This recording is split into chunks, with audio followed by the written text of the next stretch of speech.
Presiden Prabowo Subianto memberi pesan rahasia untuk Ketum PDIP Megawati Soekarno Putri saat Hari Raya Idul Fitri 1446 Hijriah. Adapun pesan itu tak disampaikan secara langsung, melainkan melalui perantara yakni Gubernur Jakarta Pramono Anung.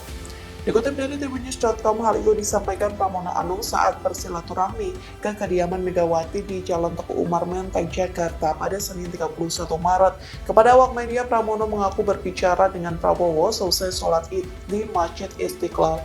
Pramono berujar dirinya sempat berbicara empat mata dengan Prabowo. Meski begitu, Pramono enggan membocorkan isi pembicaraan tersebut. Gubernur Jakarta itu berkelakar bahwa Prabowo menyampaikan pesan rahasia untuk Ketum PDIP. Sembari tertawa, Pramono menyebut pesan itu berupa rahasia negara. Sementara Pramono juga sempat halal bihalal dengan Download Tribun X sekarang, menghadirkan lokal menjadi Indonesia.